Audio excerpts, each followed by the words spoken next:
O protagonismo soberano do Brasil pelo presidente Lula. O presidente Luiz Inácio Lula da Silva tem ganhado respeito e destaque internacional, especialmente na Europa, por sua postura firme em defesa da soberania brasileira, do multilateralismo e por sua atuação em temas globais como comércio, meio ambiente e conflitos internacionais. Reconhecimento na Europa.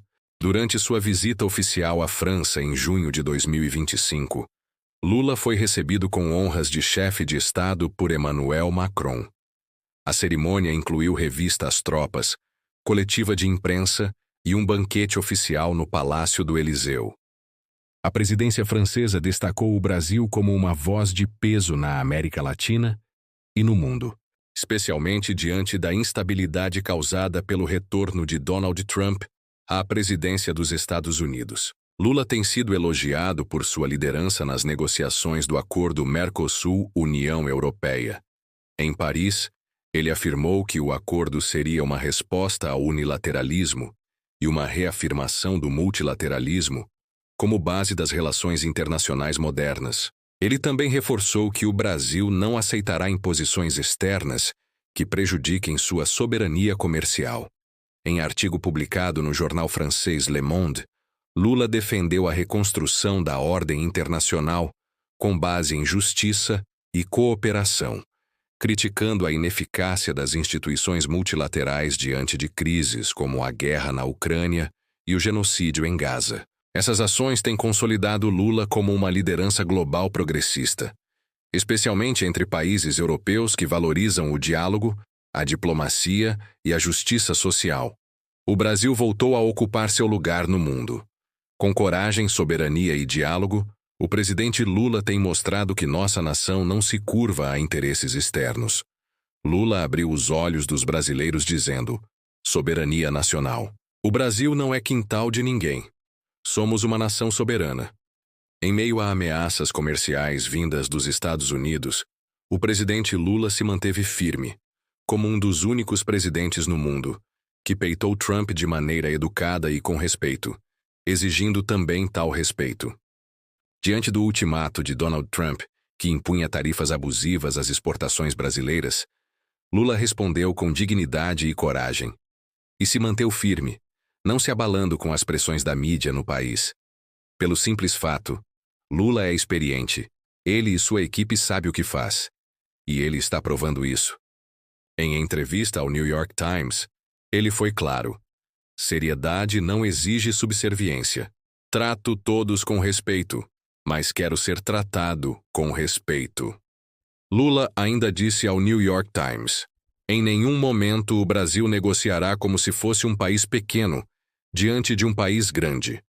O presidente brasileiro fez esses comentários em sua primeira entrevista ao The New York Times em 13 anos, na última terça-feira, em parte porque queria falar diretamente ao povo americano sobre sua frustração com Trump. O presidente dos Estados Unidos afirmou que pretende impor tarifas sobre produtos brasileiros, principalmente porque as autoridades brasileiras acusaram o ex-presidente Jair Bolsonaro de tentar se manter no poder após perder as eleições de 2022.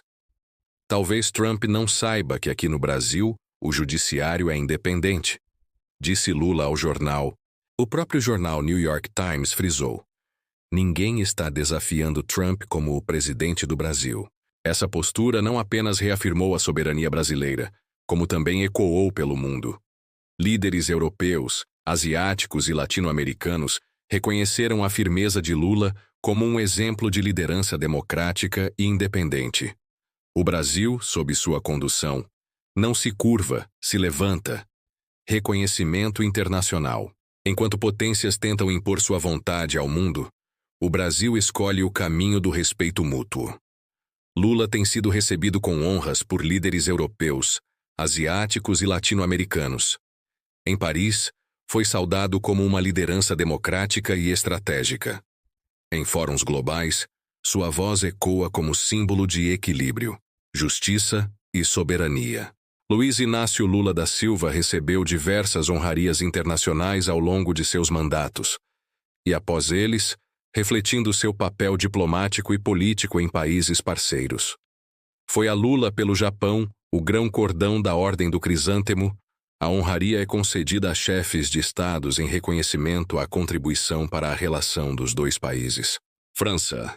Em junho de 2025, Lula tornou-se o segundo brasileiro da história a receber uma homenagem da Academia Francesa, sendo o primeiro Dom Pedro II em 1872. A honraria destaca a importância das relações culturais franco-brasileiras e ocorreu durante uma temporada cultural conjunta entre os dois países.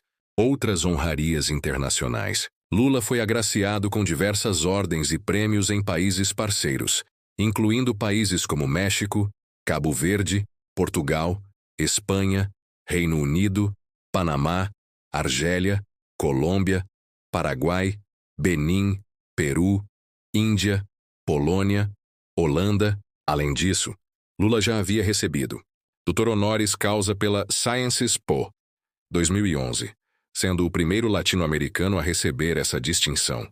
Cidadão Honorário de Paris, 2020, entregue pela prefeita Anne Hidalgo. Para mais detalhes dos prêmios e honrarias recebidos por Luiz Inácio Lula da Silva nos anos anteriores, recomendo buscar no Wikipedia. Vale a pena conferir. Multilateralismo e independência. O Brasil não se alinha por conveniência. Lula defende o multilateralismo como base de uma nova ordem internacional. Em vez de submissão, propõe cooperação. Em vez de dependência, constrói pontes com o Sul Global, com os BRICS, com a África e com a América Latina. O Brasil negocia com liberdade, sem medo e sem tutela. O Brasil protagonista. Hoje o Brasil não é apenas um participante, é protagonista. Com Lula, o país lidera debates sobre clima, comércio justo, paz e desenvolvimento. O mundo observa, escuta e respeita. Porque o Brasil voltou. E voltou com soberania. Enquanto Lula governa com muito trabalho e dedicação ao Brasil. Candidatos que almejam a cadeira de presidente o atacam injustamente. Em agosto de 2025, enquanto enfrentava forte desgaste político por conta do escândalo de corrupção envolvendo a Ultrafarma e a Secretaria da Fazenda de São Paulo, o governador Tarcísio de Freitas intensificou suas críticas ao presidente Luiz Inácio Lula da Silva, em uma estratégia que muitos analistas interpretaram como uma tentativa de criar uma cortina de fumaça para desviar a atenção do caso. O escândalo envolvendo a Ultrafarma no governo de Tarcísio de Freitas ganhou destaque em agosto de 2025, após a deflagração da Operação Ícaro, que revelou um esquema de corrupção bilionário na Secretaria da Fazenda do Estado de São Paulo, Cefaz-SP. Alegar que não aguenta mais o Lula e o PT não resolvem a situação do escândalo da Ultrafarma.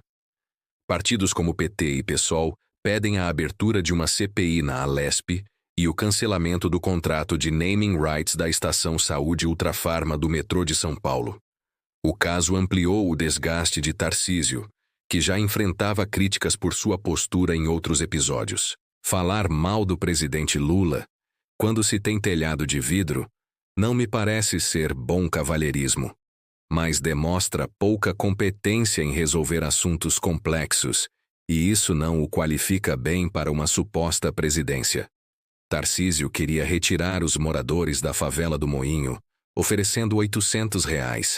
O presidente destacou que a saída das famílias só ocorreria com condições dignas, e que o governo federal foi responsável por pressionar o Estado a melhorar sua oferta. Com isso, Lula já publicou a lista com 453 famílias que já podem buscar suas casas com recursos do governo. Romeu Zema, o governador de Minas Gerais, que também confirmou sua candidatura a presidente com o objetivo de derrotar Lula. Ele ataca permanente o presidente Lula sem provas alguma.